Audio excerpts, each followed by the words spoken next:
Place Bill 309 at third reading, and with the discussion when we get back, so I recognize Speaker Pangilinan. Thank you very much, Madam Speaker. Madam Speaker, Bill 309, with the motion, of course, to place in the third reading and discussion on the legislative floor, is a bill that is very clear in what it is intended to do. And the fact, it is very clear that the revenues that are identified in Bill 309 are anticipated revenues based on discussions that have occurred and are occurring between the Department of Revenue Tax and the IRS, United States Treasury, on additional revenues that are due to the government of Guam for Section 30 funds from two federal agencies that have not remitted these payments over the last 20 years. Now, when we had the hearing, the governor, of course, was very careful in couching his opposition to the bill. He's saying there's no certification. That is correct.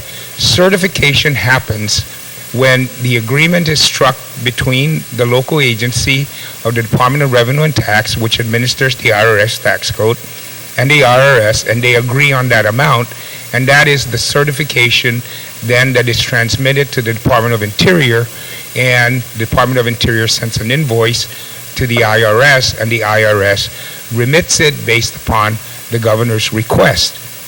Very clear that has not occurred at this time. But what is also very clear, Madam Speaker, is that the Department of Revenue and Tax is actively engaged in these discussions. And we at the Office of Finance and Budget and the Committee on Appropriations became aware of these discussions, and at that time the representations made was that an MOU is imminent that would then cover over these funds in the next couple of months. And so, acting on that information, waiting and verifying the information that in fact this is occurring and these processes are in the works, what we wanted to do was ensure then that any of these revenues that will come from these discussions to be remitted to the government of Guam be identified as revenues that are in excess of the current adopted Section 30 revenues in the FY 2014 budget. And that if these revenues come in, then they get deposited into the SAR fund and they get appropriated for what is enumerated in this bill. And so we were able to not only confirm with federal sources, but we've been working actively with Congresswoman Bardalio's office. And once again, last week, Congresswoman Bardalio, in communications to our office, had indeed confirmed that these discussions are occurring. One of the agencies has concluded basically the reconciliation process, that will be sent over to the Department of Interior very shortly, and that the second agency is also very close to concluding its reconciliation process. We're not talking agreeing that the money is owed. They've already all agreed to that. What they need to agree to is how much money is owed. And based on representations by the local Department of Revenue and Tax, the original estimate on this was about $20 to $22 million. And that's not hard to understand, given that the lack of the cover over is over a 20-year period. So the estimate and that has been provided in the figures, which we are not able to confirm from the federal source because of the confidentiality under Section 106 of the the IRS code, that this type of information should not be, is privileged information at this time. So they are not able to confirm that number for us on the IRS side, but the local officials have publicly stated in government proceedings that is the amount that they anticipate will be sent over. And it is very clear, Madam Speaker, that we wanted to do this because of the fact that there is a pattern of the administration not being forthcoming with any of these additional revenues. In discussion on the General Budget Bill, Public Law 2031-5077, the fiscal year 2013 budget, we were able to get an additional $5 million that was not informed by the legislature, that we were kept out of any information that could have been relayed to us while we were discussing the budget. And so we had to deal with that once again. In FY 2014, the additional revenues realized from the adopted revenues and the presented revenues in the governor's budget submission was over $15 million that was over and above those revenue collections. And just this fiscal year, we received in February of 2014 an additional $1.1 million in Section 30 money, which once again was not shared with the legislature. And so what this bill does is it looks at that pattern of behavior and said, look, we know now that additional revenues will be coming, and we will segregate or sequester these revenues when they do come in, put them in the SAR fund, and once they hit the SAR fund in the form of cash, then they will be available to meet these obligations of the government of Guam. And so, Madam Speaker, this bill would then prioritize those revenues for operations. And we decided to take a look at where, in our current discussion of the budget, where budget gaps are occurring. The administration has, of course, implemented the full 50% for the executive branch budget of the Competitive Wage Act. The other departments and agencies, the semi-autonomous, such as the Department of Education, the Judiciary, University of Guam, Mayor's Council, Attorney General, Public Defender, Guam Memorial, have not received the full 50%. And so budget gaps exist there, and that's why we have in the judiciary authorization are giving them that authorization, but the $450,000 that they got in their allocation is not enough for the full 50%. So this bill would solve that issue. And so the first priority is to make these other agencies whole so that they also get the full 50%. And so that's the first priority of this additional revenues.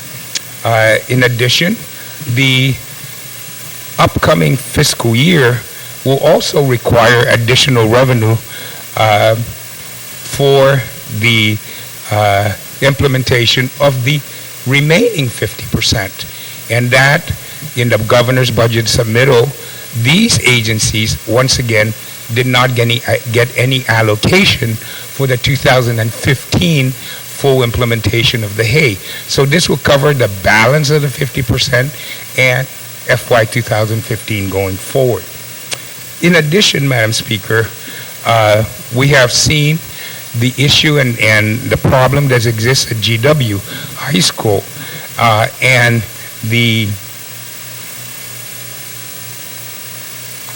need that has been identified at GW is that the school needs renovation. Now, the governor has, of course, announced that the RFP will be issued to take care of Simon Sanchez, and we certainly commend the governor and yourself as author of that, Madam Speaker, as to funding the renovation and reconstruction of Simon Sanchez High School. Now, GW has its own needs. In 2010, the 2011 school assessment conducted by Sodexo identified site improvement requirements of over $6.9 million for GW. The Army Corps of Engineers have, in its latest report, sponsored and paid for by the Department of Interior, identified about 8.5. Now, we've already put in about $2 to $3 million at GW. So the bill also provides then the additional requirement for the full renovation and rehabilitation of GW, and that is the $6 million that you have here. In addition, of course, is that the Department of Education is requesting, or the governor, not the Department of Education, the governor is requesting that, and directed the legislature, that we need to act on the TGen campus lease, and that he, the governor, wants to build administrative offices at TGen. He wants to build administrative offices for DOE, even though they're there and occupying space right now, but he wants to build them new facilities at TGen using tax credits, Madam Speaker. And so the new DOE office is going to cost $24 million. Well, we still have requirements in our public school system. And I say, before we build new offices for DOE, we need to take care of the schools. And so this bill would require the governor to not move forward on tax credits for these new facilities, and instead, if he wants these new facilities, then he submits a bill to the legislature, and we do it through an appropriation like we do for the construction of new buildings. And we just have to get a hold and some control over these tax credits, because as we see, the governor is pulling out all these tax credit laws to implement and pay for prior obligations using tax credits, which reduces the operating resources available for the government of Guam. And so on the issue of the new construction, which includes things like the DOE office with a purchase amount of $24 million, new DOE warehouse at $500,000, and another warehouse at $1.3 million, a gym that's going to cost $4.9 million, that these new construction needs to come down here and be authorized, fully vetted, and identifying how are we going to pay for them. If we're going to pay for them with an appropriation like we do in appropriating money for construction of new facilities, then that's how we will proceed with that.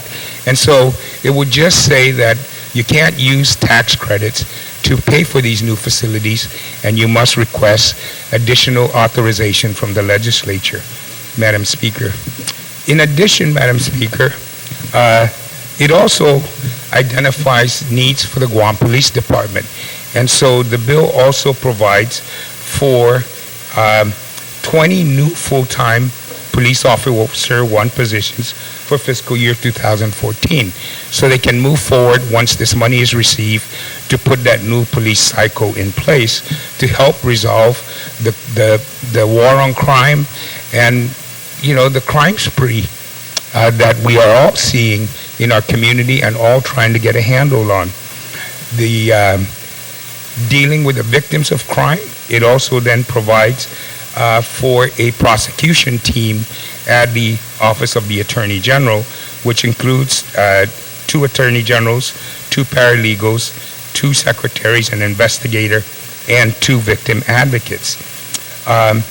We have also, Madam Speaker, implemented and promised our law enforcement personnel that we will fully pay them their 40%. But there are departments and agencies in the government of Guam, such as the Office of the Attorney General, Public Defender Service Corporation, and some of the line agencies in which we don't have that balance for the retroactive pay as well of these increments. And so the revenues realized from this would be used to pay these law enforcement the remaining balance of their 40%. Because the revenues are anticipated revenues, Madam Speaker, we realize that we need to ensure that these are implemented when the money comes in. But if they do not come in at that time, then these appropriation basically will not have an effect of law, and these requirements will be resolved through the budget process. And so we also are very clear that the implementation of these priorities is not dependent on that money coming in. And that's what you have in Section 5, in that the Magalanguahan, as he does have today, and we reiterate, is not prevented from using any existing appropriations from which he is authorized to transfer in Public Law 32-68 for the full implementation of the remaining balance of the Hayes study. And so, Madam Speaker, those are what's going to happen with the revenues.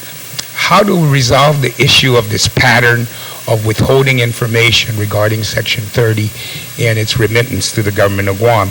And so the remaining portions of the bill contained in Section 6 then outlines reporting requirements on Section 30, Madam Speaker, that are then required to be submitted. And this just involves that the legislature is kept informed of discussions that occur between the Department of Revenue and Taxation, the governor's office, and the federal entities responsible for the transmittal and the cover over, the reconciliation, and the determination of the amount of Section 30 revenues that will be transmitted to the government of Guam. And so that's the balance you have in terms of Section 6 and Section 7 of the remaining portions of the bill, Madam Speaker. Once again, Madam Speaker, I go back and just reiterate that we have been able to confirm that this money is due to the government of Guam. We have been able to glean from public meeting records of the government of Guam that the estimate by the administration is somewhere in the neighborhood of $20 million. And we have now said that when these revenues come in, these revenues are sequestered, placed in the SAR fund, and then used to meet the obligations as set forth in this bill. So recognizing that it may go beyond the FY214, then we will then deal with that issue in the 2015 budget process. But we anticipate this money to be available for implementation of the priorities in this bill before the end of this fiscal year. We have confirmed this with federal officials. We have worked with the Office of the Congresswoman, who have reconfirmed those discussions, that they are active, that they are concluding, and that the government of Guam shall soon be the recipient of additional Section 30 revenues. Thank you, and Masi, Madam Speaker. You're welcome, Speaker Ben. On the motion, Vice Speaker, you recognize. Thank you very much, Madam Speaker. Madam Speaker, I rise in support of this bill because of the intent to try to provide some funds that we are anticipating on receiving and allotting them, or at least appropriating them for very specific reasons that I believe are very important. Madam Speaker, I was very honored when the retiring Speaker and main sponsor of this legislation asked me to co-sponsor this bill because it contained two sections that I was very, very interested in. It provided on page 5 such sums as are necessary to fill 20 vacancies or provide for 20 full-time police officers at the Guam Guam Police Department. As you know, Madam Speaker, I am the oversight chair of the Guam Police Department. And in anticipation of this, and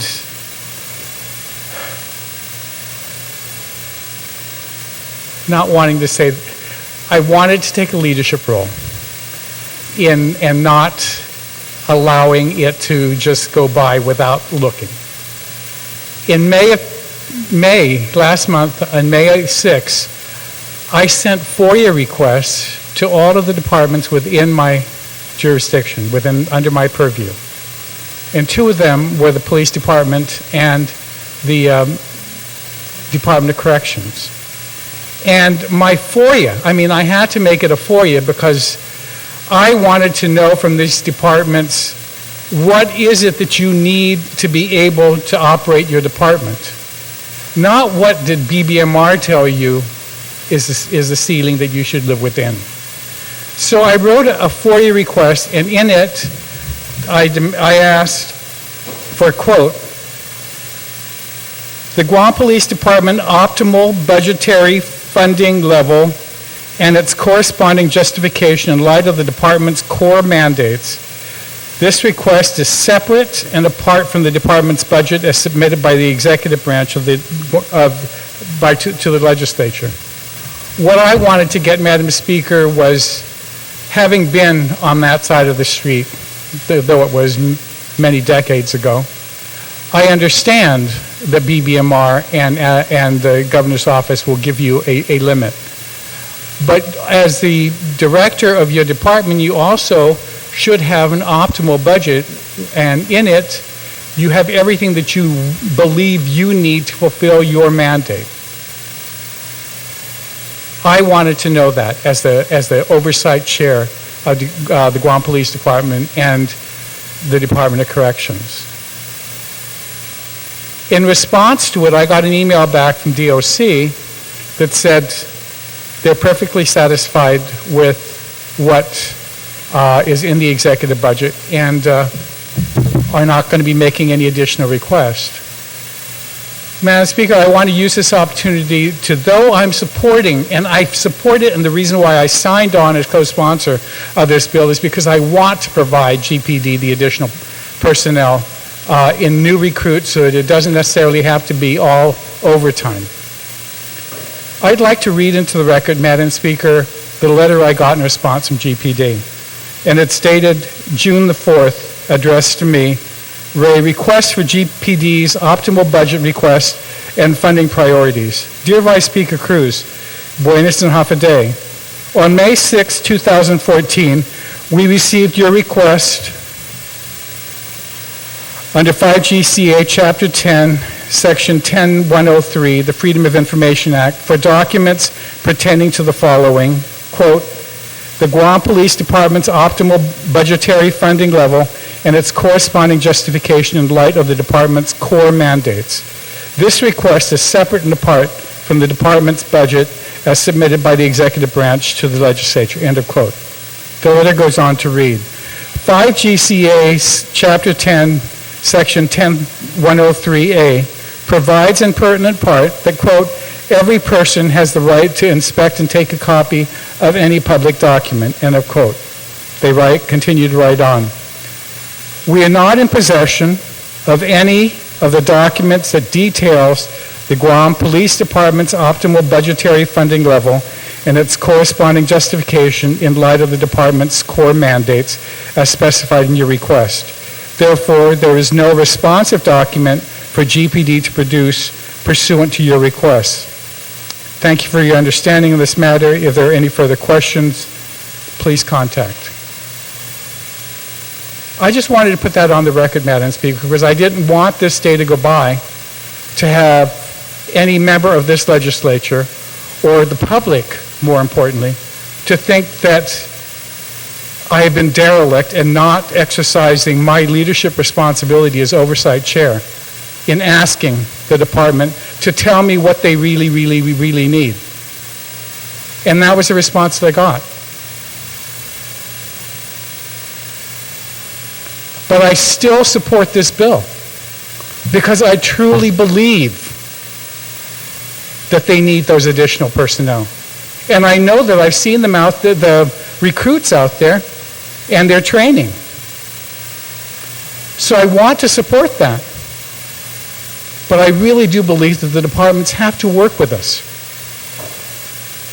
I was not only exercising leadership, but also doing what I was told a long time ago, CYA.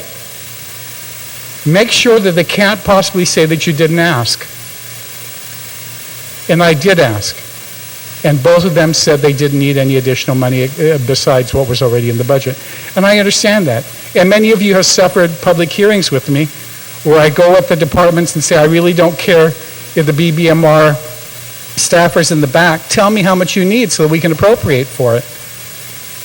And we keep getting told, don't worry about it, we'll get transfer funds whenever we need it. And we're having problems meeting the MIP, which has run out of money already. So I just want to make it clear that we are exercising leadership and oversight purview in asking the question. But that doesn't mean that I'm not going to support them getting the additional personnel. And just following GPD on this one is money going to the Attorney General's office. I support additional funds going to the Attorney General's office. But I want it clear on the record today, though I have, because the committee with oversight over the Attorney General's office is involved currently in preparing for the budget, I've not requested of the chair to ask for an oversight hearing of the Attorney General's office. But Madam Speaker, over a year ago, when we had the Massayan controversy with his mother, Barbara Tayama, and the fact that she had not been notified about what was happening at the Attorney General's office, we had major oversight hearings.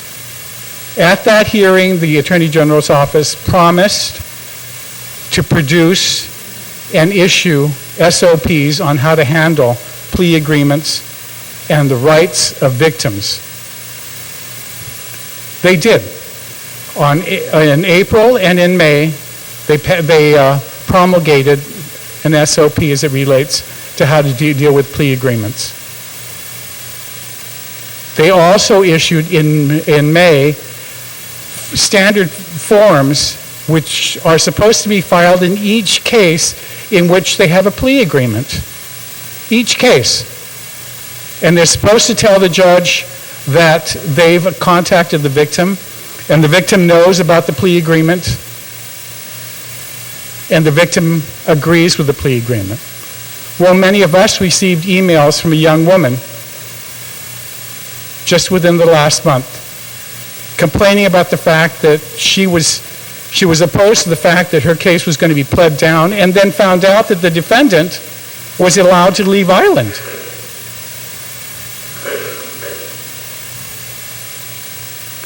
So I contacted the court after I got that email last month from the young woman. I want the Attorney General's office, and I want this body to know that the initial information that I have from the from the court is that there hasn't been compliance with this SOP. They have not found one form signed off pursuant to their SOP that they were supposed to be including in every plea agreement.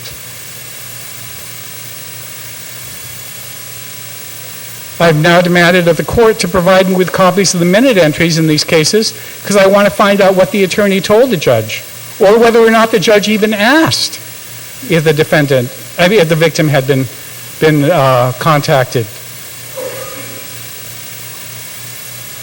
We all sat through those oversight hearings last year, and it was heart-wrenching. But I'm still in favor of this bill, which includes setting aside some money to assist them. Because I believe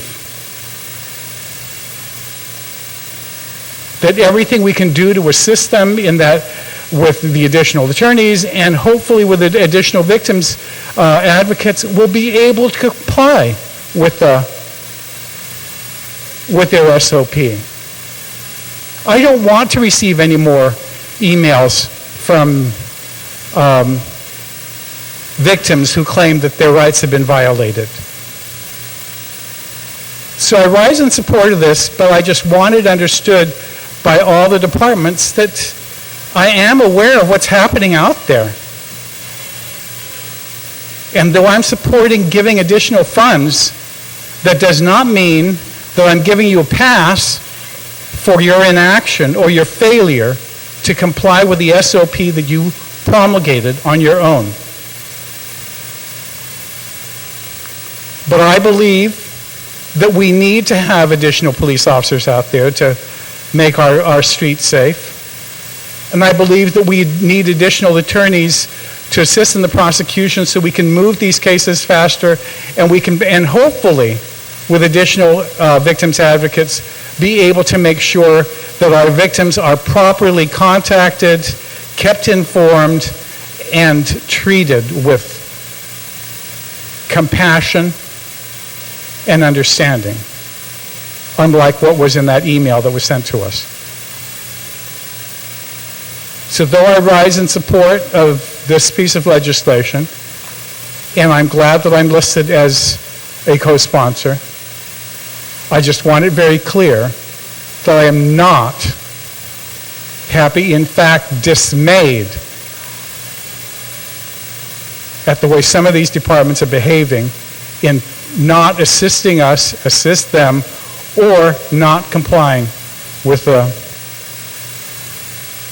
own SOP. Thank you, Madam Speaker. You're welcome, Mr. Vice Speaker. Can you also send a copy of that letter that you read to the clerks for our records? On the motion, Senator Dueñas, as you recognize. T.2 Madam Speaker, to rise. I guess the closest word I could use is with curiosity to Bill 30932. Are all the projects listed in the bill worthy projects? Certainly, Madam Speaker. No question. But I say with curiosity because I just have to say, wow, what a difference 10 months makes. Just 10 short months ago, my colleagues introduced legislation, 4 bills that were summarily dismissed, not even paid attention to, with a similar or the same really funding source, maybe a different reconciliation, certainly the same funding source.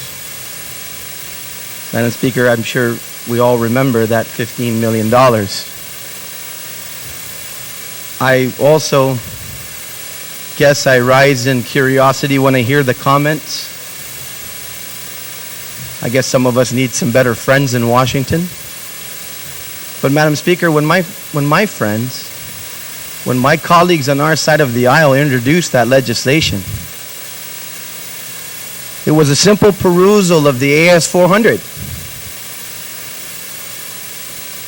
Nothing hidden, nothing sneaky, nothing popping out of the box saying surprise, surprise, surprise. Just a simple perusal of a deposit and an accounting for $15 million in Section 30 monies. Madam Speaker, I'm proud of my colleagues because we identified public safety needs. We identified needs for the hospital. We identified needs for education. But we also identified 70% of that funding to go to pay for tax refunds. Not a call from my friend, not a reconciliation with the Congresswoman's office, which is all good. We should all do that. But real money, real cash, in the bank.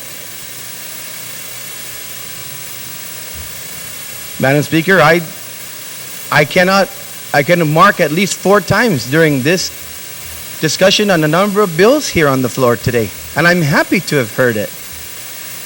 That we're in the budget season. We're in the budget process. We can address this. To include a disclaimer in here, basically. It says, well, if these funds aren't realized, that's okay. Because it's nothing that's short of, or it's nothing that we can't do in the budget process. And I agree with that.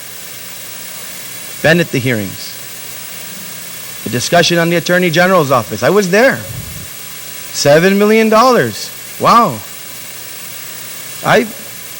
I'm sure the good chairman's going to have a lot of sleepless nights when it comes to the reconciliation after all the hearings are held with budgets that I've seen that have been requested up to, as the aforementioned that I just mentioned, 65% in excess of their current year budget. We'll figure a way to sharpen our pencils and see what we can do.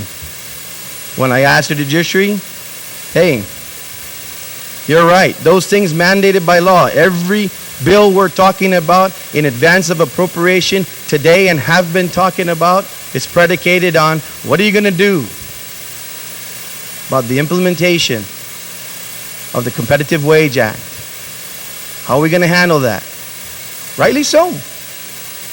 Rightly so. But these funds identified here in this yet to be reconciled funding source are going to be no different, Madam Speaker, than what we have to do in the budget season. The Section 30 monies, we all know. We have the big three in our government, and I don't mean the automakers. We have our April 15th. We all know what happens then. We all know what happens in June in terms of the receipt of monies into our accounts with the corporate taxes and the renewal of licenses, when we know what happens in September. But what is September? September is a month before the beginning of the new fiscal year. Of course, that's the month also when we get our Section 30 funds. When we catch up, after having held reserves for all agencies to make sure they stay within their spending authorities. And we ensure that we get the balance of our agencies moving forward on doing what they need to do. So, it's not as though it really is that much of a gulf of time from when we would sit down and reconcile true numbers, like my colleagues discovered when they introduced their bills. So, Madam Speaker, I would just close with this because there's no way I can avoid it, having had to endure what was said about my good friends here who did their due diligence and introduced those pieces of legislation. When it came down to it, when the rubber hit the road, members of this body said, cut the politics, cut the checks. The governor doesn't need the authority of this legislature or an appropriation to pay tax refunds. And yet now, we're spending thousands of dollars in the courts to supposedly hold the administration accountable for paying of refunds that are currently ongoing. But when we get to the end of the year, when we know that it's our fiduciary responsibility to fund the things that are contained within all these projects that are listed, with the exception of maybe a couple, like education, Madam Speaker, which I supported your bill. And you know, and it was complimented to you today, of the $100 million that's going out and being spent to fix these schools. To say that the tax credits are problematic, yet have to be reconciled with this body as well. So I just close with the fact that this is what we're doing. Yet when we come to the end of the road, when we come to that 6th month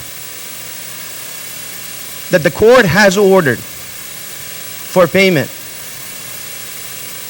and this is a realized $20 million, I will join my colleagues who shouted from the top of the hills, cut the politics and cut the checks. Let's pay our tax refunds first. Let's make sure that we don't move out of a court-ordered 6-month window. And let's live within our means to fund these very worthy projects, to include the police officers, which I know there has been numerous releases about in terms of what is forthcoming, but we're in the budget process for that too. We haven't had GPD come before us yet. We can read them their letter and see if they read it back to us again and see what their commitment is, along with all other public safety agencies.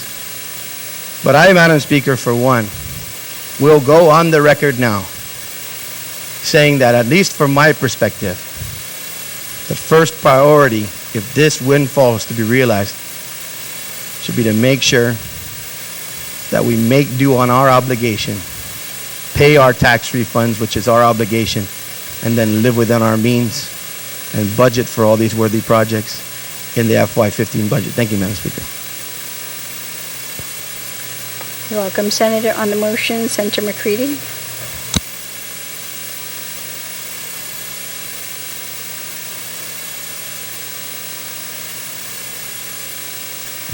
Thank you, Madam Speaker, and I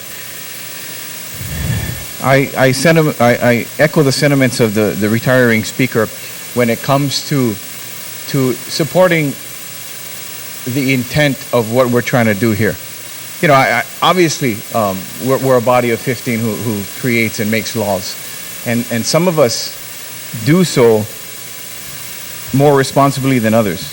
And I just don't believe that when the money is not here, when the money was here almost a year ago, we came into session, like the retiring speaker said, and we were adjourned immediately.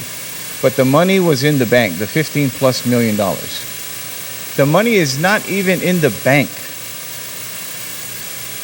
And we're already appropriating these funds. We have not seen any proof, and I hope, as a lawmaker and someone who wants to see these initiatives go through, I hope this money comes in. But like the retiring speaker said, I wish I had those kind of friends in Washington, and which I don't. And maybe if we have such good friends in Washington, maybe we can get the compact reimbursements paid to us at the same time, and then project $500 million in our budget, and then we can promise all these promises to the people of our island. I mean, if I have a friend from Washington, he says the government's going to pay the reimbursements. Hey, let's appropriate it. It's just not. It's not right. It's the money's not even there. How are you going to appropriate it? How are you going to? You look at this section C on page 5. 20 full-time police officers. You're going to hire 20 police officers, but you owe overtime to 300. You need 150 more police officers. There's 302 officers. There's over 7,000 complaints. You know, we have 1,200 burglaries a year. 20 full-time police officers takes us up, 322? We need 550. We have 18 new recruits that we budgeted for in the last budget cycle. And I appreciate the Vice Speaker speaking about the police. And I know he wants to see police officers on the road. I understand that. But 20 police officers is not enough. It's just $6 million for the Guam Department of Education for GW High School. When we just gave $100 million to Simon Sanchez, 6%. What are we going to build with $6 million? I understand. I mean, it needs to be fixed, but is there a better way to do this? It seems like it's being rushed through. Hey, I got the credit. Look, I gave $6 million to a school. Hey, listen, I got the insight on Section 30 funds that we're going to get. Is that the way we're going to operate? And when the shoe's on the other foot, when the money's in the bank and we come in to appropriate some of these monies to public safety, education, and healthcare, we get adjourned. And then a year later, when the money's not there, we do the same thing over and over. And then we blame the other side. We blame the administration. They're not being transparent, but my friends don't want to disclose their names. I mean, what's the difference? There is none. The only way we're going to get from point A to point B is work together. I can't understand why we cannot work together as a group, 15 of us, who all get elected by the same people, governor and lieutenant governor included. We just don't get it. And then it seems to me, I could be wrong, but it seems that unless we don't use this $6 million, then we're going to stop progress on a gym and offices or warehouses or mezzanines. Why would we stop progress?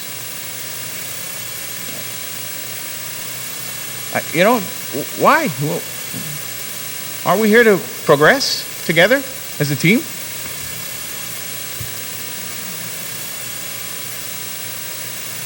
Section C, how much is that going to cost us? What's the fiscal note on that? Section B, did the Army Corps of Engineers do a study of what $6 million can get us, where we can actually like my senator, my good friend Senator Tom Addo always says, where's that sweet spot? Section B, where's the $6 million? What is it going to get us? What's our return on $6 million? Have we had a study done? You know, the Army Corps of Engineers did a study for us. And they came up with a $90 million price tag to fix our schools. Have we had a study on what $6 million is going to do? If it's going to do anything? Or are we just throwing the money down a black hole that we're never going to see again? I mean, the schools are not getting smaller, they're getting bigger. There's not one silver bullet that's going to solve all of our problems. There's not one person in here that's going to turn the tide. It's together. We have to do it together. Everyone has to come together and figure this out. Not one person's going to sit here and say, this is how the island's going to be run. This is how our Guam Department of Education is going to get better. If that's the case, it's going to get worse.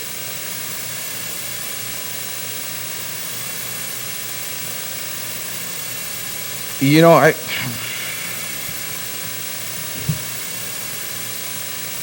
Section B, page 5, sum of $6 million. I would like to yield to the sponsor and ask them, have we done a study of what $6 million will get us? Have we at least tried to attempt to get the Army Corps of Engineers to do a study at what $6 million can get us? And what is the price of renovating or rebuilding a brand new GW high school? That's my question. Speaker Pangilinan, do you yield to the question? Yes, ma'am. Madam Speaker. Madam Speaker, the Insular School Assessment of Buildings and Classrooms released in June of 2013 showed a deferred maintenance requirement at George Washington High School.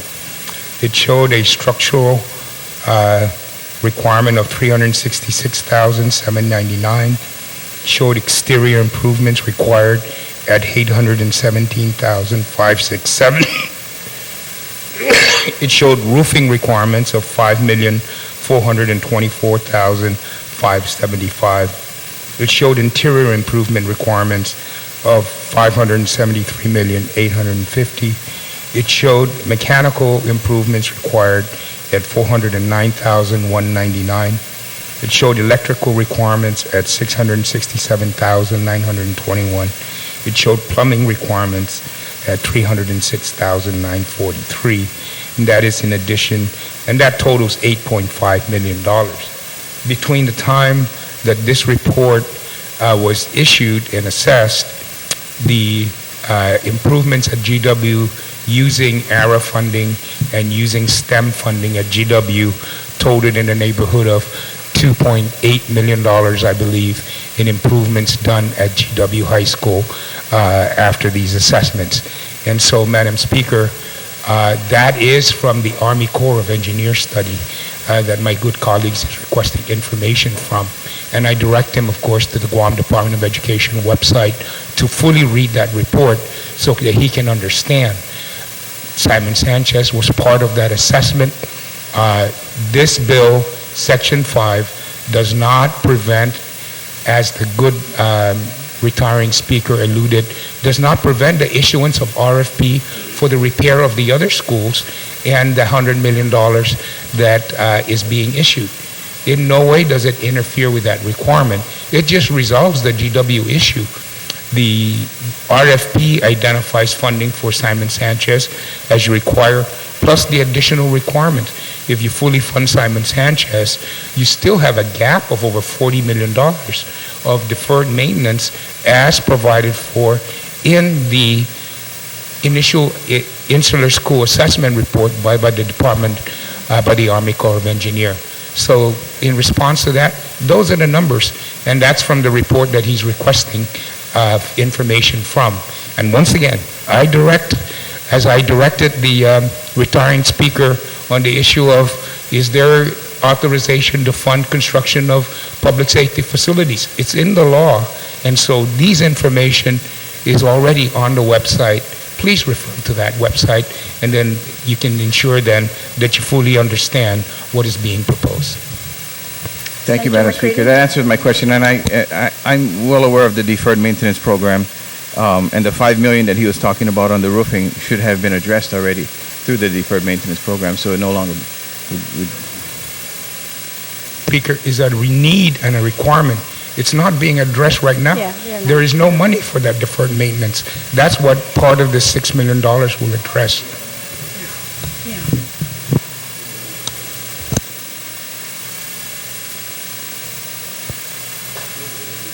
Yeah, the bid was released today, by the way.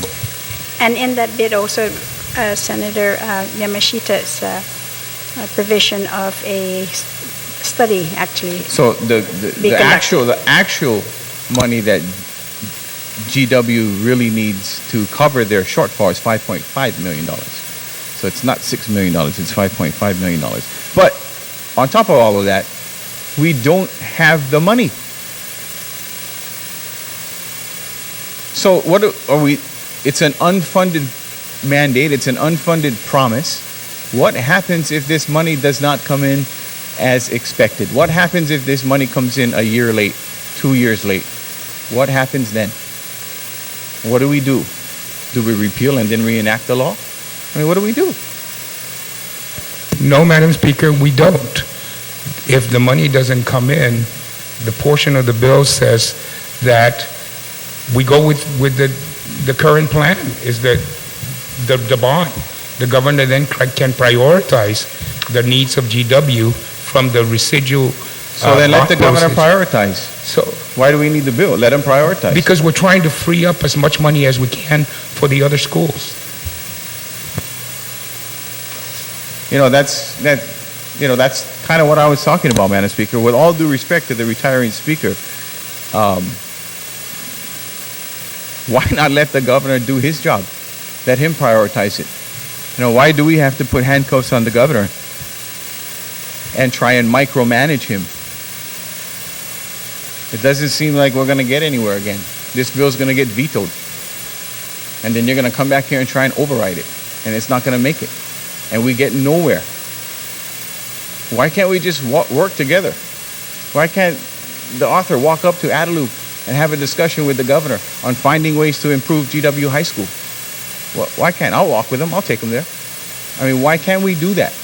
We're sitting here wasting time. We're wasting the people's money, which is more important. We're wasting their money. All we have to do is walk up to Adelup and talk to the governor and find out how we can better improve education or GW. My objective is not to disrespect anyone in this office or this body, but the truth has to be told. And we have no dialogue with Adelup, but few senators in here. None whatsoever. And so you can sit here and blame Adelup and you can blame the legislature and vice versa, but the bottom line is we're getting nowhere. And this bill is not going to get anywhere. It's going to look good on paper and everyone's going to say, I tried, but I couldn't get it through. But the reality is we haven't done anything that really means something. So I still don't understand the page 5, section B. So my amendment is to strike section B.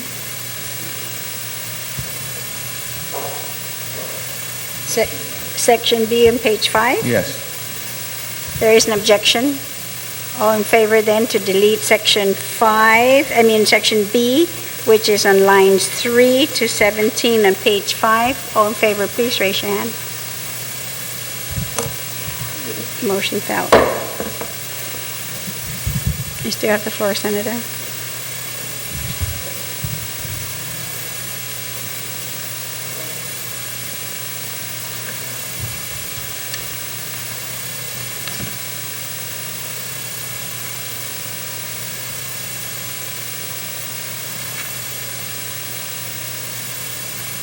No further amendments. And Senator, I'd like to just go ahead and just make a correction here, but the legislature, its responsibility is to set policies and the governor implements them as part of our responsibilities as separate branches. But I just want to make it clear.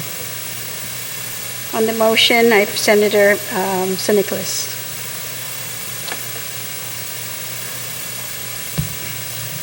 Thank you, Madam Speaker. You know, when I ran for office for this term, I was coming in as a new candidate, and it was an interesting experience having to go out and introduce yourself to people, and they ask you what you're going to stand for. And I find now that I'm going to be seeking re-election again, and as I go out and I talk to people, the conversation changes. You know, it's very different. It's no longer what do you think you're going to do, but what have you actually done? And it becomes conversations about, you know, how do you feel about the work that you've tried to do and the work that you've done with your colleagues. And it's different. I had a very interesting conversation with one of my colleagues in here about just how different it is to be seeking re-election versus seeking election as a new candidate. And for me, this is going to be my first time running for re-election, and I can already see things kind of taking shape going into the election with respect to the kind of dialogue that's been taking place. I really don't believe that our people want us to be bickering about what happened last year versus what happened this year. And we wanted to do this, but you did that, and so how come you're doing this, you know, because it's different from that. Those kind of things I really think get lost in the whole idea of trying to win opinion versus trying to actually move things forward. And I look at Bill 309-32 as an effort to move things forward with respect to Section 30 money.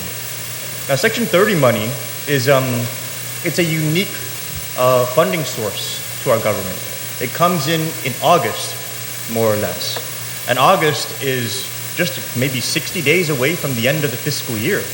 So the money that we appropriated at the beginning of the fiscal year that encumbered, that got spent, or that got programmed last year, October, actually isn't supposed to hit our bank accounts until this year, August. But then it creates a very strange kind of budgetary practice, because whatever money comes into the government that isn't spent by the end of the fiscal year becomes money that can be spent on prior year obligations, or it's money that basically can be spent without the need for any kind of appropriation earmarking it, so long as you're able to identify the expense item in the previous fiscal year that probably didn't get met. It can also be used to make up for shortfalls. Last fiscal year, we saw Section 30 money be used to make up for the shortfall in tax refunds. And one of the retiring speakers said, why don't we use this money now for tax refunds? I don't necessarily have any problem with that. But for me, when I was here last fiscal year and I saw that happen, that jumped out at me. Because we weren't supposed to use Section 30 money for tax refunds last year. We used it because there was no money and nowhere else to get the money to pay it right then and there. But the reality is that Section 30 money was not supposed to be used for refunds. That Section 30 money was supposed to be used for appropriations for this fiscal year. And instead it was used to make up for refund shortfalls over the last fiscal year. But the position that the members of this body took was, the money's there, cut the checks, they need to be cut them. Absolutely. But the position we took since that time, Madam Speaker, was let's make sure we don't repeat this practice. Because taking Section 30 money from this fiscal year to pay for last fiscal year's tax refunds is deficit spending. It's using future fiscal year money to cover for last fiscal year shortfalls. And so we made a commitment this legislature and this fiscal year that we're going to be very, very vigilant about the money going into the tax refund trust account. And we've been so vigilant that we even had a resolution introduced in this body to have to go and get a declaratory judgment from the court so we can say when money is supposed to go into that fund, it goes in there for only refunds and nothing else. Because money's been taken out of that fund again. This fiscal year again, money that was supposed to be for tax refunds has been taken out of the fund that was supposed to pay that. Now we can stand here and we can say, use Section 30 money for that. And the reality is that our people, it won't matter to them one way or the other, so long as they get their refund, because that's what's owed to them. But what does matter, Madam Speaker, is how we are actually managing their money, and whether or not we're managing it the way we're supposed to under the law, and the way that we are committing to managing their money when we speak to them. And so when we set a budget in October and program Section 30 money into that budget, and that money ends up being used for tax refunds because tax refund money was being used for something else, because something else came up short because of another reason, I mean, then we're playing a shell game. It's almost like one of those games that you see on a movie or on TV where you put a shell under 3 cups and you just keep moving it around trying to find the cup. And then eventually you lift up the cup and you say, oh, there's the shell you won, or there's no shell you lost. And that's the kind of money shifting that's been taking place that is not to the benefit of our community. We're not asking for anything monumental when we say let's manage our money transparently. It's not earth-shattering to say if the money goes into the tax refund trust account, keep it there for tax refunds. That's very basic. I don't even know why we need to go to court for that. I don't know why we need to go to court to go and pay tax refunds within 6 months. As a matter of fact, our people have been holding us to an even higher standard, saying, I filed February 11th, where's my refund? I think that's great. Raising the expectations of the people, having them holding us accountable, because the money's supposed to be there and the money's supposed to go back to them. The people are doing a very good job of holding us to a higher standard. And now the question becomes, are we rising up to that standard? Or are we starting to move that cup around again and say, oh, well, you know, you did it this way last time and you're doing it this way this time. And so what Bill 309 is trying to do is make sure that we don't have to do that again, go through that again like we did last fiscal year. Now the question became, well, why are you appropriating the money? It's not even in the bank. An appropriation is based on a revenue projection. A revenue projection is not cash in the bank. It's money that you're anticipating is going to come in. And so now the question becomes, are we playing this all over again? Where one person says it's coming, somebody else says, oh, we don't know that yet. And so we gotta figure out how to create the outcome that we want by some kind of political maneuver in the introduction of a bill. We should be able to trust, and I agree with my retiring speakers here, we should be able to trust both branches of government so much that if that money came in, we would trust that the governor would say, hey guys, heads up, legislature, we're expecting $20 million more. Why don't you all get together and start figuring out how to spend it? That would be so excellent. That's what should have happened last fiscal year. That's not what happened last fiscal year. Last fiscal year, we found out we had $15 million from a press release sent out by the administration. The legislative body that's responsible for appropriating the people's money found out from a press release. So when you begin to erode the trust and the respect between the branches of government by doing those kind of things, it makes it very, very hard for us to do our job at this juncture in a way where we're able to step back and say, hey, you know what, this is the best way for us to go about it. You know, you want to walk me up to Adelut to go talk to the governor. I want to be able to make sure that when I sit down and I speak to him that he's going to speak plainly with me and that he's going to be very, very upfront. You walk me up there right now, is he going to tell me there's $20 million coming in? Because we're not getting clear messages, Madam Speaker. And I would very much prefer that we just keep everything clear. I mean, shoot, who doesn't want to renovate GW? Who doesn't want to pay law enforcement retro pay?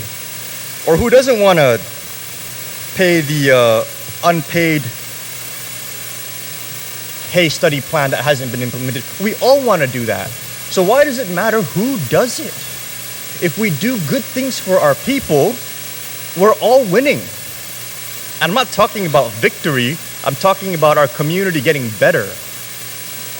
So it doesn't matter, and that's why this whole thing. And I'm being very, very forward about it right now, Madam Speaker, because I don't want us to go into this kind of mentality with the whole budget. But if we're going to be trying to say, I did this, I didn't do that, you did this, you didn't do that, why don't you go do this or why don't you go do that? Bottom line, if it's good for our people, why don't we just do it?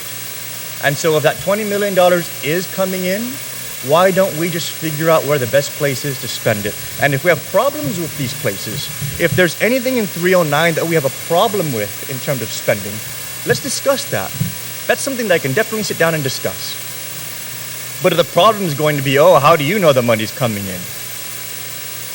Because you want to make sure that it gets delayed long enough so that when it does come in, someone else gets to spend it and say, I spent it for this reason. I mean, that's just silly. Our people are way beyond that at this point. They just want their lives and this island to get better. And we just need to commit to that.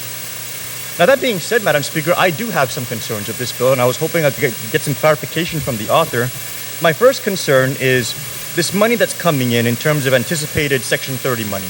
Assuming it does come in, is this going to be a recurring funding source, or is this going to be a one-time injection of approximately 20 million? Is it 20 million now and going forward, or is it just 20 million now and going forward? We're not sure. Speaker Pangilinan, do you yield to the question? Yes, Madam Speaker. The reconciliation is for failure to cover over Section 30 funds, federal tax income for the last 20 years for these two agencies. So it is a one-time $20 million infusion of revenue. Then going forward, these agencies would then begin remitting on a regular basis and on a yearly basis what that money is. And we anticipate that to be in the $1 to $2 million range. So it is not a recurring amount, but Section 30 should increase by the yearly amount that these two agencies would then be required to cover over. Thank you. Was he able to answer your question? Yes, Madam Speaker, thank you very much. So I just had some concerns. See, if we're having 20 million coming in, if we're anticipating 20 million, but it's only going to be a one-time shot, I'm very comfortable spending it on one-time obligations, but I do have a difficult time making a commitment for a recurring obligation when it's not going to be a recurring funding stream. And so, for example,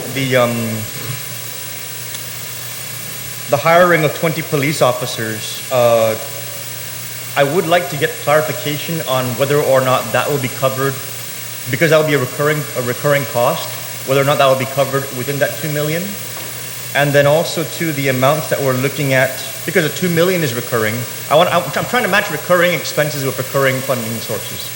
And then also to the amounts for like the 50% general pay plan for the agencies. I know that we're looking at factoring that all into the upcoming fiscal year 2015 budget. So does the amounts in the 20 million that we're going to use to make up for this current fiscal year, is that going to be made up for with other funding sources in the beginning of fiscal year 2015? So if I could just ask for clarification on those, a delineation between recurring and non-recurring expenses and recurring and non-recurring revenue streams. That is, yes, I yield to the question, Madam Speaker.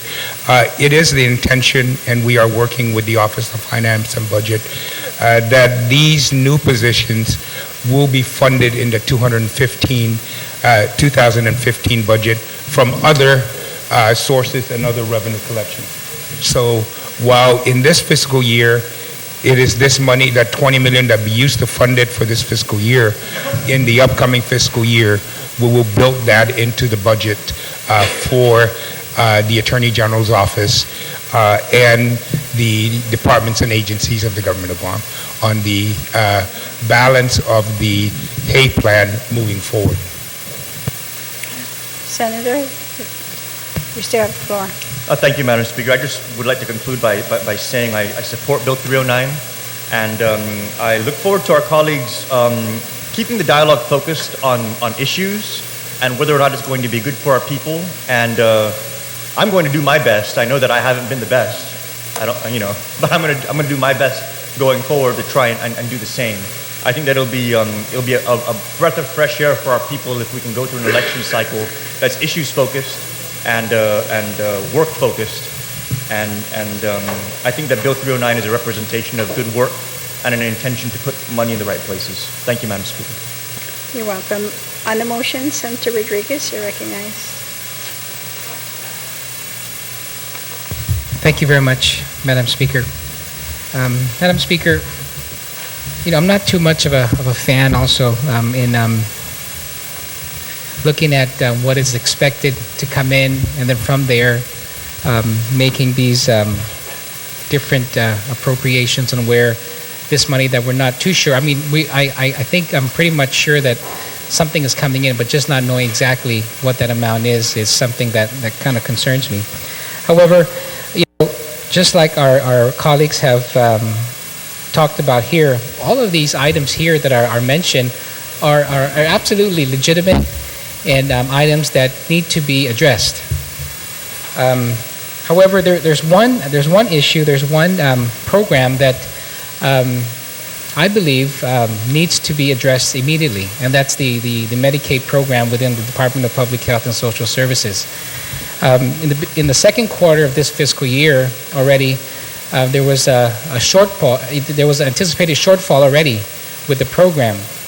And what has happened is that with this shortfall, you have private providers who are now suspending acceptance of the program in their clinics because the debt that the program owes is just so large. And what's happening here is that who's suffering here is our people who are not able to get access to primary health care. And then what happens? This whole vicious cycle of you can't get your primary health care, you can't see your doctors at the clinics.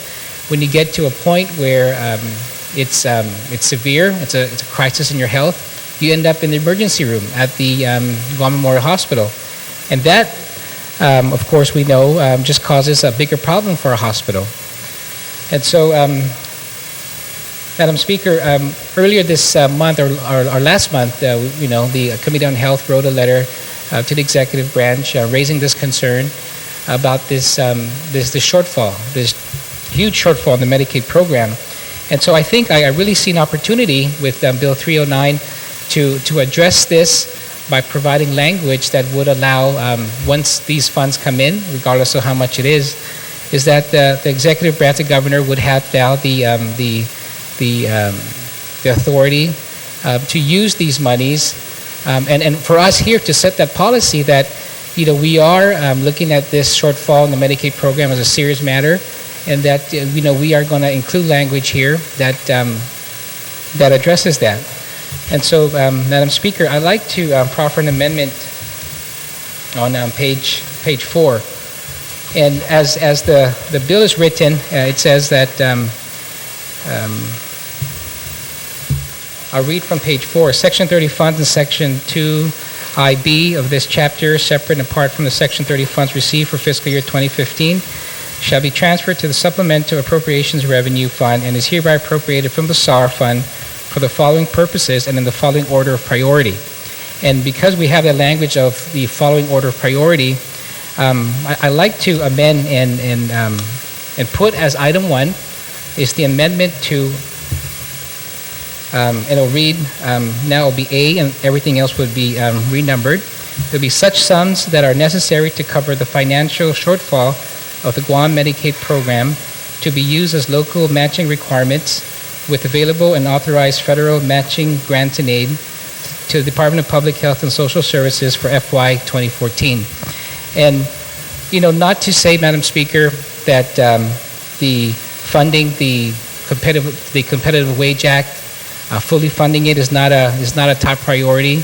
Not to say the $6 million that is going to go to GW is not a top priority. The 20 police officers, the victim witness advocates, the Attorney General's office, and the others that are listed here. But however, we really need to look at this issue with our health care, and that this shortfall is really causing a big problem. The private providers, we've talked to many of them who are struggling, who have got to a point where I said earlier, have stopped providing services to our people. And, I talked to this one doctor and said, they had to stop seeing patients in their clinic. And so this doctor saw this one patient of them out, in the supermarket, and this patient was crying, saying, I need to see you. And the doctor eventually, because of his good heart, took this patient in and did it without, just did it on his own. But can you imagine our other people out there who can't get this access, to their primary health care because of this shortfall within the Medicaid program. And so I would ask my colleagues to seriously consider this and make this one of the top priorities of this supplemental appropriations. Thank you, Madam Speaker. On the amendment, Senator San Nicolas. And Senator, we're going to need a copy of that amendment.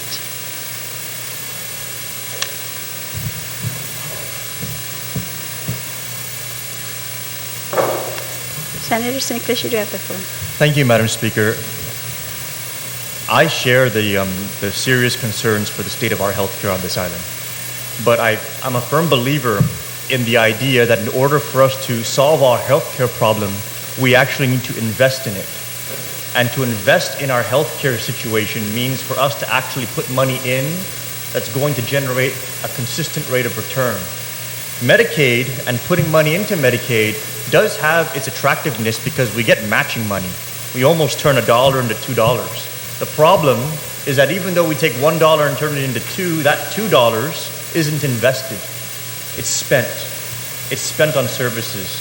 And while services at the medical level are always important, I had a very interesting conversation with some medical professionals, and they told me, they said, the amount of medical expenses will always rise to meet the amount of available funds and resources. And if you go back and you look at the medical expenses, the Medicaid expenses over the last 5-10 years, you will see a parabolic rise because we've been dumping money into Medicaid a lot. As a matter of fact, in the last budget, when we identified additional revenue, we were able to compromise and work down some of our other numbers in order to put an additional $5 million into Medicaid. So we're already spending $5 million more in Medicaid right now than we would have if we did not rearrange our priorities to do that.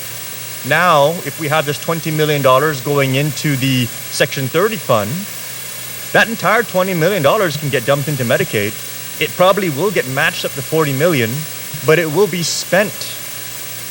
It will be spent, and what we ultimately are doing is we're creating a dependency on Medicaid and Medicaid matching funds.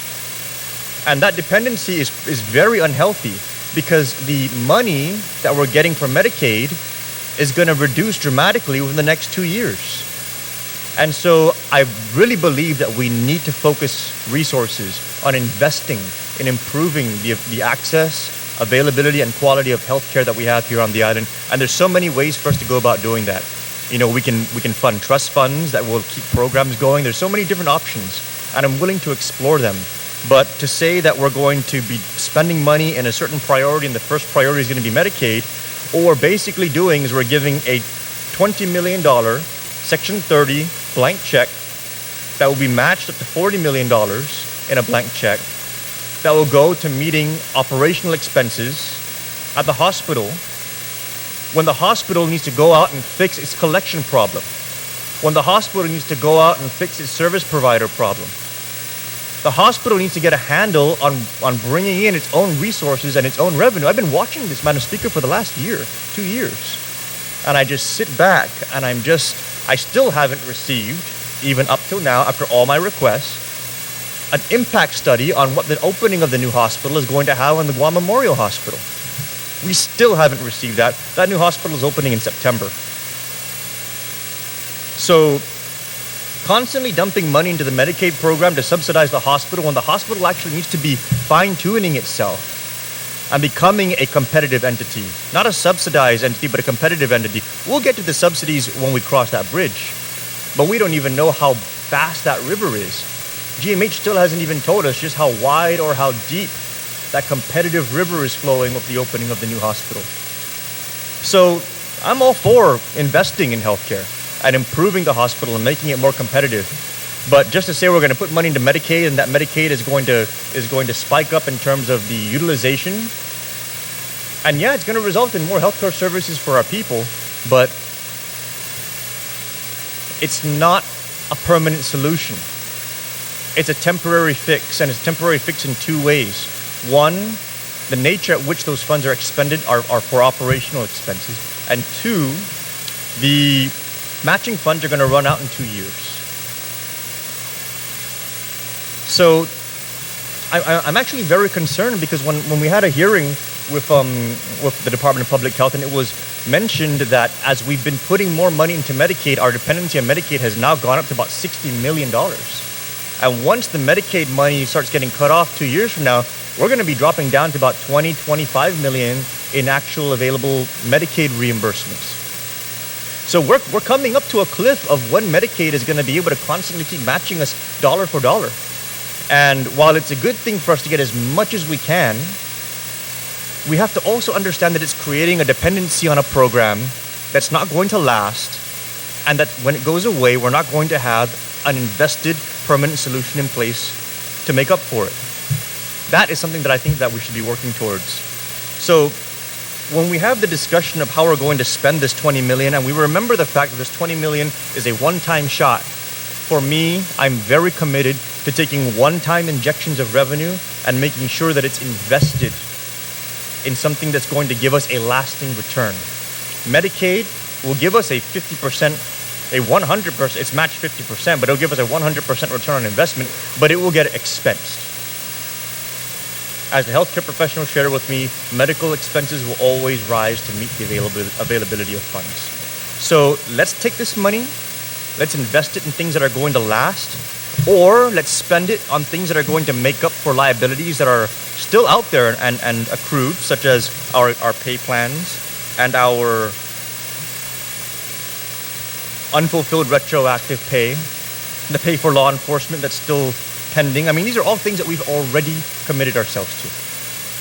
So I would prefer that we would spend this money on wiping out those commitments. If we do have anything left over, sure, let's put more money into Medicaid. I mean, I think it's the great catch basin for every extra dollar that we have in this government. But if we're going to spend, I want to invest, especially if it's a one-time shot in the arm, and this 20 million is a one-time shot in the arm that we need to invest for a lasting return. So I rise in objection to the amendment. However, I do so on the caveat that I am open to maybe moving it down on the list and being the catch-all portion, where if we have anything left over to spend, it goes into Medicaid to get matched and into our healthcare system. Thank you, Madam Speaker. On the amendment, Speaker Pangilinan, you're recognized. Thank you very much, Madam Speaker.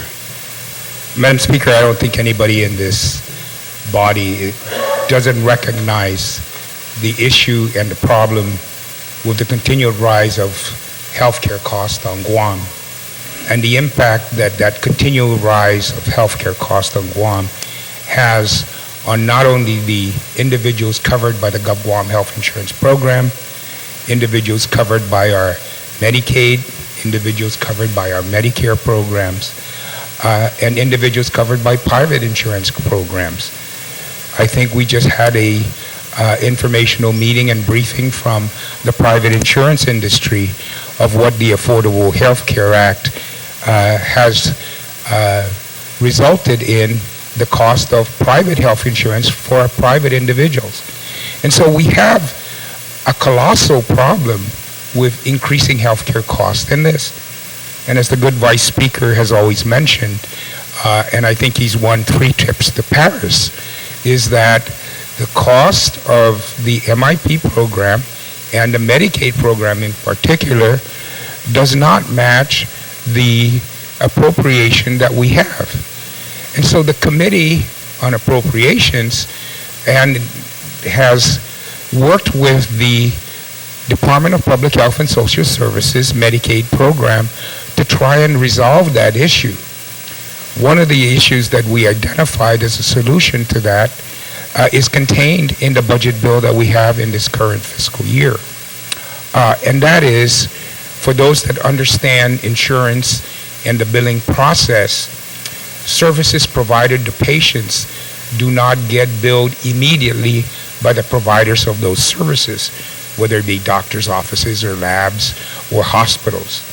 That as a component of the services provided by these health insurance companies, Medicaid being no different, being a government of Guam health insurance program, there's called IBNR, incurred but not received claims.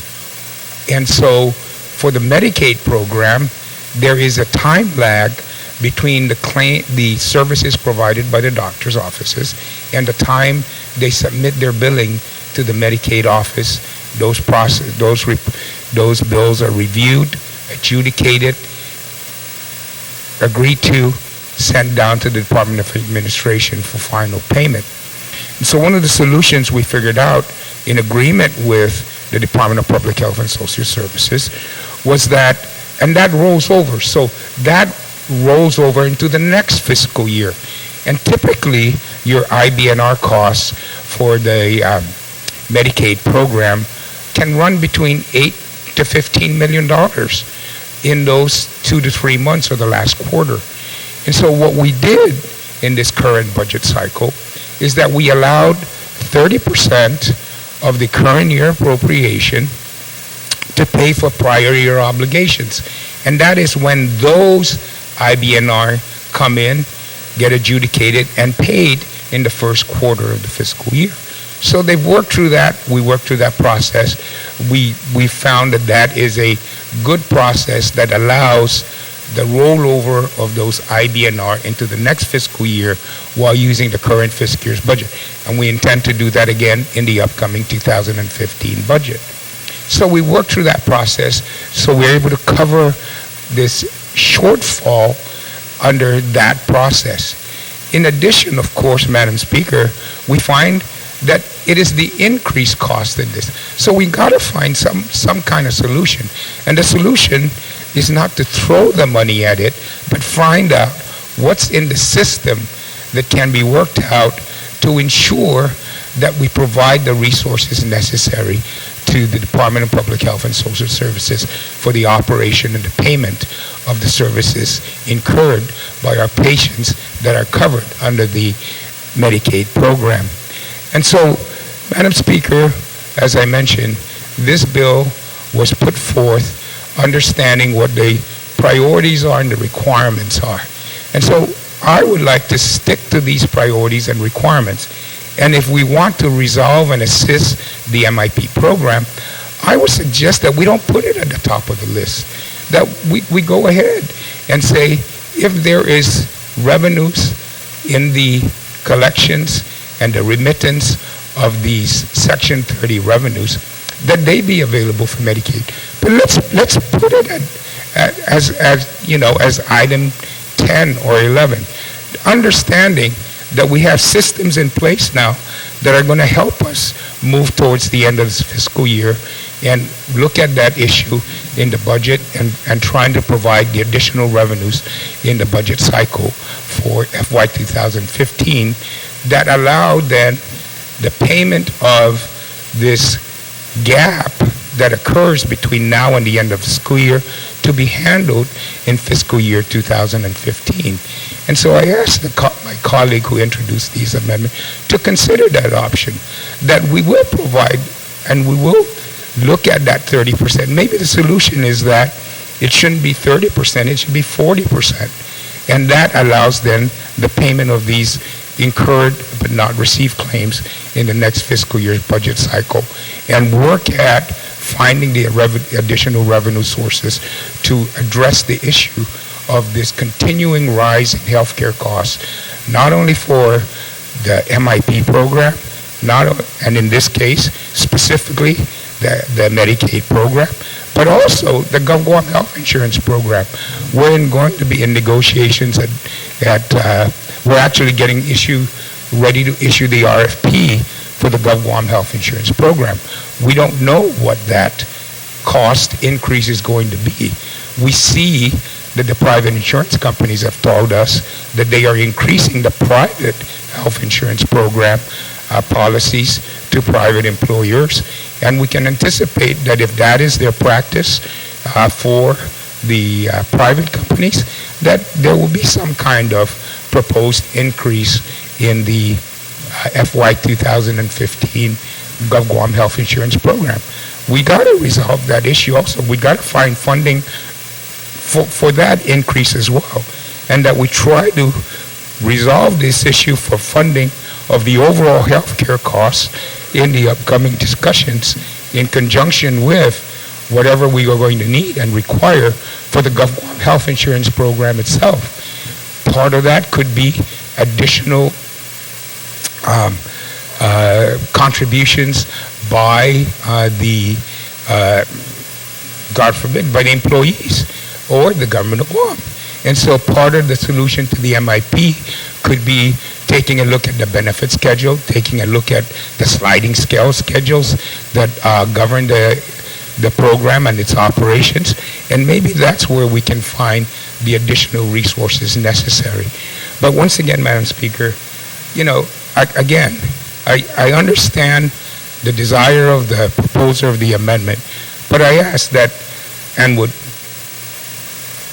move that the body consider then taking the amendment as offered and putting it in at the bottom, or leaving section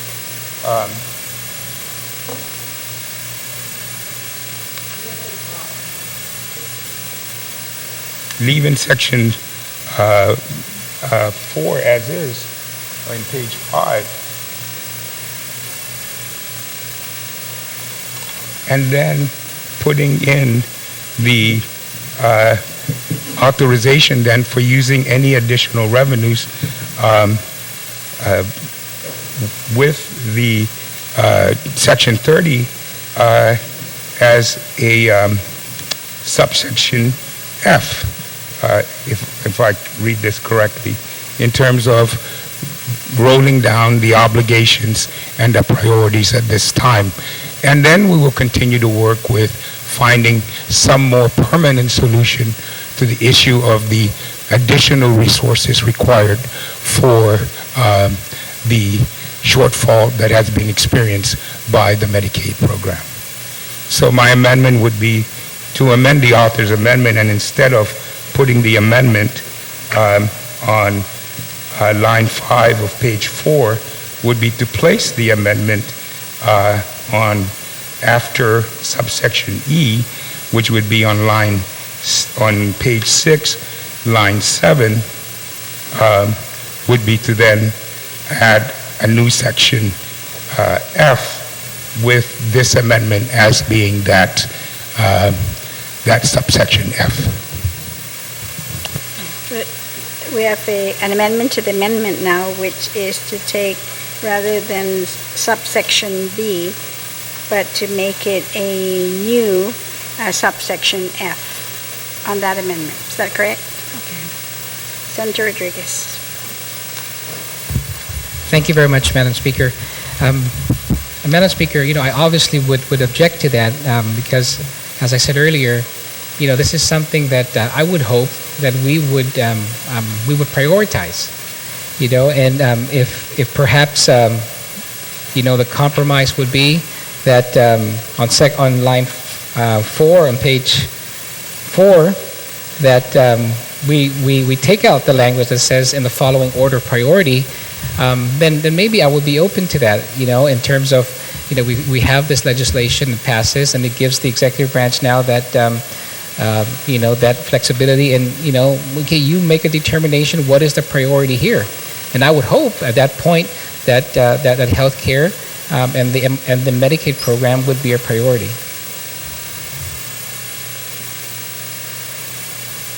On the amendment to the amendment,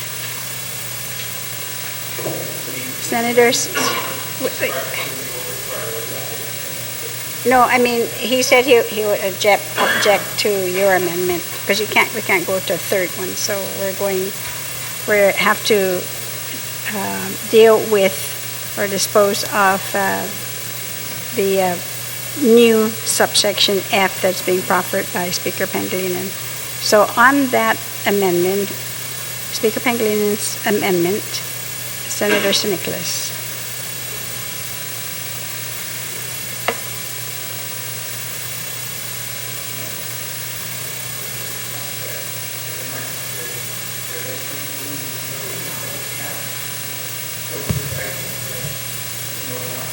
Do we need to get a recess? I really think we should get a recess here.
The legislature is back in session. Senator Respicio.